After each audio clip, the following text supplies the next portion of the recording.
Early morning and a daily ritual begins. For the young and the old, this railway track is their equivalent of a bathroom. It's a common sight in India where toilets are few and far between. Close to the tracks, around 500 houses make up this slum cluster, and there's not a single toilet in sight. Anjali has been living here for the past 25 years. She's always had to go out in the open and takes me with her on a trip she makes every day. The government did try building public toilets here once, she tells me, but they were never completed. With her 2-year-old grandson, she shows me what's left behind. The filth and the stench unbearable. We have no choice but to go to the railway tracks. Sometimes we come to this place, but look at it. It's so dirty. Children, some as young as 2, squat in the dirt, putting them at serious risk of disease. Only 31% of Indians have access to toilets. The rest of them have to make do in the open like this. Most surprisingly, a recent study by the United Nations has shown that more Indians have access to mobile phones than to toilets. Mobiles are big business in India. Over 545 million people own one in this country, and this number is set to increase to 1 billion by 2015. Even the poorest have cell phones, some for necessity, others for fun. In some areas, the government is trying to improve the situation. For less than 10 cents, people can use these toilets on wheels instead of going in the open. Okay, y'all, now you know why in some countries it's a big insult to wear your shoes in the house or hit somebody with your shoes. Remember that when we took over Iraq, kicked their ass? You know, they were throwing their sandals at them. You know, maybe because they had their brother-in-law's dinner from the night before on the bottom of their shoe. That's the reality of it. Now, while you're sitting here watching this, your wife's in the other room watching Sally Struthers, UNICEF, Feed the Children, all these other, organizations that are trying to help people. That's all well and good. But as a hunter, I know you have to kill things at the source. And the source is the pollution. You can give medicine to kids all day long, but if they take the medicine and walk back outside and drink a little bit of that water, or walk through a pile of sewage, you're in trouble. It's not going to cure anything. What they need is shovels.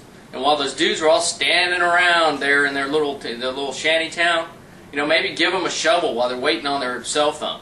It's called priorities. You need to reprioritize what you're doing. You can't build a city with no foundation. Okay? Plumbing is very important. Very important. And I guess you thought everybody had a toilet. But then again, you would think that everybody would know enough to dig a latrine, or have a bucket and burn it, or get some hogs, put them in a cage like they do in Asia in a lot of countries, and build the outhouse over the hog cage. Let the hogs process the waste. Simple solutions. But that's not going on. What you have is a woman standing there saying, when's the government going to help me? Never. The governments want power and they want money. They could care less about you. So anytime you sit there and say, hey, government's going to do it for me. No, they're not. No, they're not at all. They're not going to do anything for you because you're not a concern to them. But now you know why the United States is the Emerald City. They say death rides a pale horse. Those bodies were awful pale. Now here's the bigger story. Right now, like I said, Al Gore, Nancy Pelosi, they'll tell you the Mississippi's polluted, but the Mississippi still has fish in it, okay?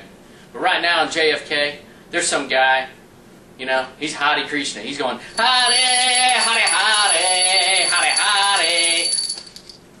And he's going to have a moment of inspiration. He's going to get on a plane. He's going to fly over there to India. He's going to land because he has to go wash his sins away. He's going to be standing there going, Hare, Hare, Hare. Fantastic. He's going to run down that river, climb in the water. As soon as he hits it, goes under that water, when he jumps up, he's going to look like a rap star. He's going to be going,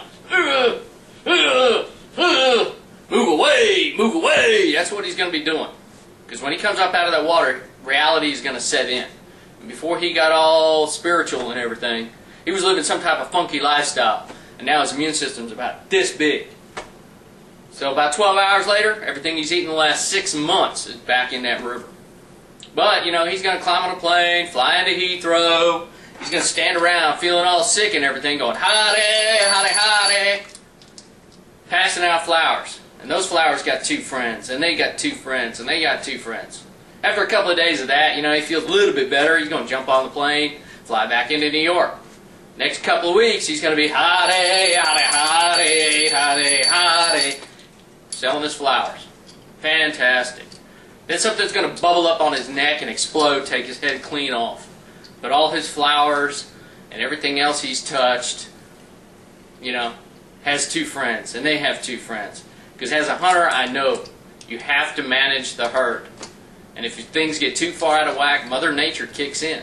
And she says, you know what, I've had enough of this garbage. And she'll develop something to clean out the herd. Now, we've seen horror movies like this, but it's a reality. Mother Nature's a real bitch. That's the reality of the situation. This is the Hog Zone!